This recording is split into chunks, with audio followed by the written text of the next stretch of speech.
Yo, mind reader wannabes. Did your last attempt at telepathy leave you with awkward stares and a ringing silence? Fear not, fellow sorcerers, because today we're diving into the forbidden vault of dark psychology, the secret science of bending minds without breaking the law. Probably remember that video where we turned your crush into a love-sick puppy. Well, consider this its equally thrilling sequel. Buckle up, Buttercup, because we're about to be human whisperers. Trick number 1. The conversation shift.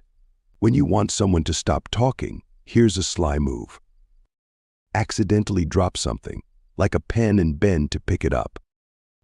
While you're down there, ask a different question that changes the topic. This way, you can smoothly steer the conversation in another direction.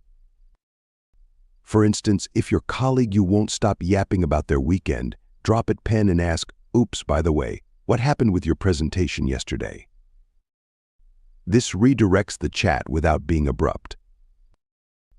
Just remember, practice made perfect unless you're dropping Mont Blancs, or you can also throw planes, but make sure to stick to paper planes, not the real ones. I think the only thing darker than these ecology tricks is my sense of humor. Trick number 2, the power of gratitude. Ever had someone apologize to you and you wanted to make sure they don't repeat their blunder? This tactic can work wonders in such situations. For instance, imagine a colleague spilling coffee on your favorite dress and muttering, "Sorry." Instead of brushing it off with a casual, "No problem," you say, "Thank you for apologizing. I appreciate it." This might sound counterintuitive, but here's on the and implying that their act of apologizing is commendable. This can create a sense of responsibility in the other person's mind, making them less likely to repeat the error in the future. Trick number 3, sharing secrets. If you're aiming to get someone to confide in you, try sharing a secret, even a fake one, about yourself.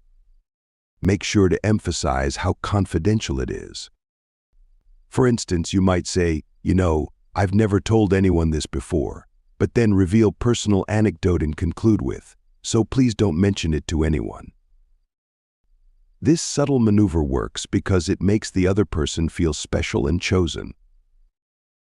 They believe you trust them more than others and are more likely to reciprocate by sharing their own secrets with you.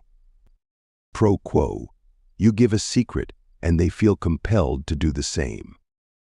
Soon you'll be swimming in secrets deeper than the Mariana Trench, and I am not responsible for any marriages, divorces, or cult followings resulting from the misuse of this trick. Trick number 4, power of compliments. If you want people to trust you, give them compliments. Say nice things about them often. Tell them their hair smells like rainbows or their laugh could cure world hunger.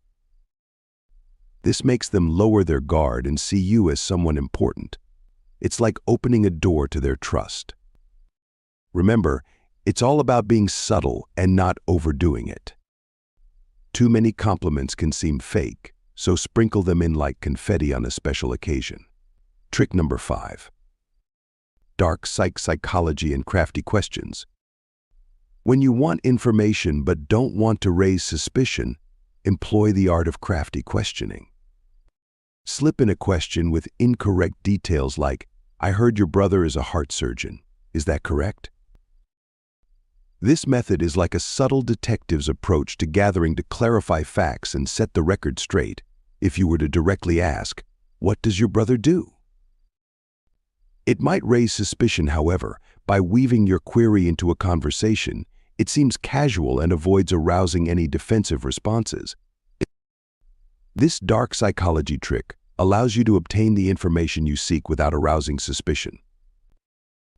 People are often more forthright when they believe they are merely correcting an innocent mistake.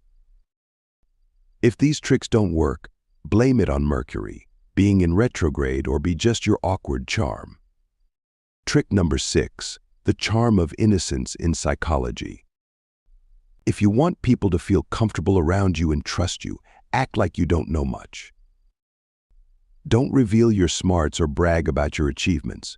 Just play it cool and innocent. Why does this work? When you act like you're not a know-it-all, people tend to feel more relaxed in your company. They won't see you as a threat, and they'll be more open to sharing things with you.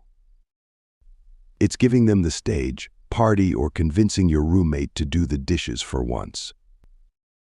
Trick number 7, emotion control. Don't show too much emotion.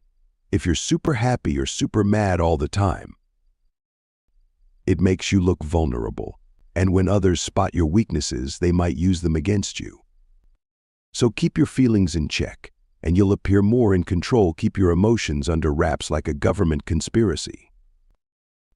A poker face says, "I know something you don't, and trust me." People will be to figure it out. So there you have it, folks. 7 dark psychology tricks that'll have you reading minds like a pro, or at least getting pretty good idea of what's going on in there. Remember, with great power comes great responsibility. So use these ethically like a superhero with a therapist. And hey, if you're craving more mind-bending shenanigans, go check out my previous video. 12 dark psychology tricks to make your crush obsessed with you. It's like this video, but with more awkward high school dances and questionable love spells. Until next time, stay sneaky, stay curious, and stay out of trouble.